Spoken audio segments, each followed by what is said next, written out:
By now, you should have a good grounding in the basics of the Constitution and an overall picture of what the Constitution is, what it's for, and how it works.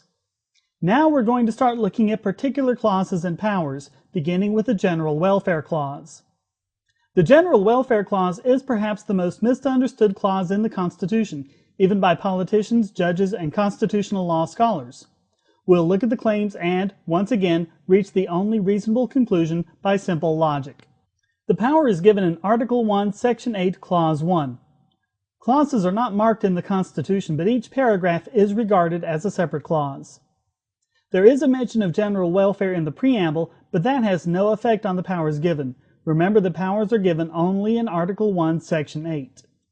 Clause 1 says in part, Congress shall have power to provide for the common defense and general welfare of the United States.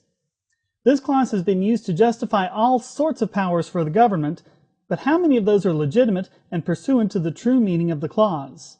To begin, let's talk about what general welfare actually means. Welfare refers to well-being, and general means that it's universal, to the people as a whole.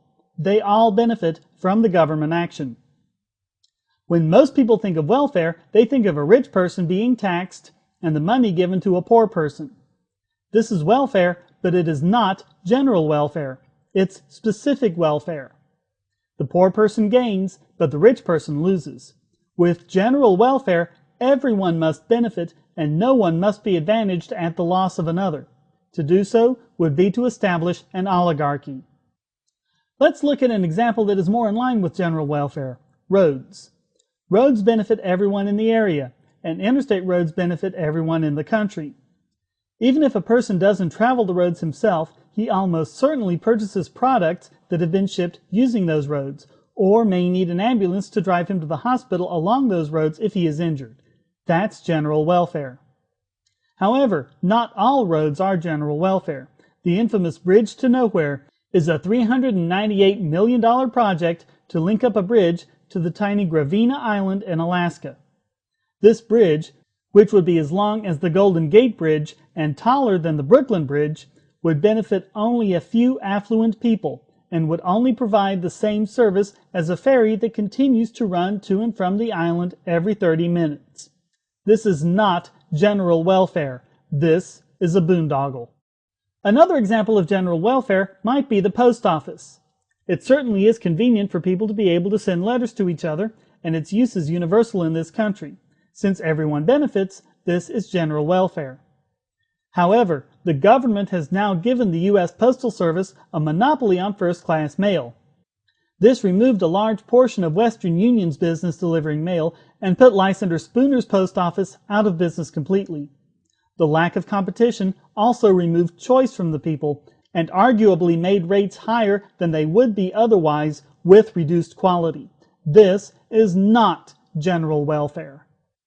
All of this has the effect of making sure that all of the government works for the benefit of all the people, not a few, and not even a majority at the expense of others. This sets limits on the kinds of things the government can do and prevents oligarchy and an elite class of rulers. However, as anyone watching the news can see, the federal government engages in such activities all the time, many times citing the General Welfare Clause for support. This was a complaint of the Anti-Federalists when the Constitution was ratified, that the clause would give the government unlimited powers and give them a pretext of legitimacy in the process. James Madison rebutted the idea nicely in Federalist No. 41. Had no other enumeration or definition of the powers of the Congress been found in the Constitution than the general expressions just cited, the authors of the objection might have had some color for it. But what color can the objection have when a specification of the objects alluded to by these general terms immediately follows and is not even separated by a longer pause than a semicolon? For what purpose could the enumeration of particular powers be inserted if these and all others were meant to be included in the preceding general power? Nothing is more natural nor common than first to use a general phrase, and then to explain and qualify it by a recital of particulars. Madison's logic is clear, as I shall now show. Let's say that Clause 1 does in fact allow the government to do anything as long as it is for the general welfare. That, as we have seen, would include running a post office and making roads. So why then does Clause 7 give them the power to establish post offices and post roads? If they can do it anyway from Clause 1, why bother mentioning them later?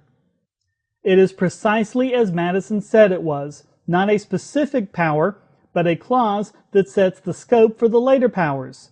In other words, you can post roads, but only if doing so provides for the common defense or general welfare of the United States. It's the proper scope, the proper context under which the rest of the powers should be considered. To understand this further, let's look in more detail at Clause 1. What it actually says is that Congress has the power to collect taxes, etc., to pay debts, and provide for the common defense and general welfare. Taxation is really the start of all federal power. Any government must have the money to implement its laws. Whether it's building a post office or prosecuting counterfeiters, money must be raised and paid. If they can only raise money for the purpose of paying debts, providing for defense, and the general welfare, then they can't raise money for anything outside these purposes.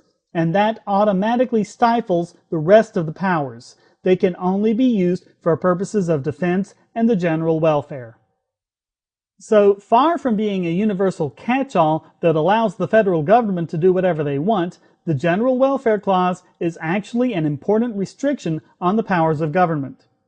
Keep this in mind every time a politician or pundit utters the phrase general welfare. You'll be able to tell if he's using the term properly or if he's using it as an excuse for the federal government to claim power it does not legitimately have. Until next time, stay strong and be free.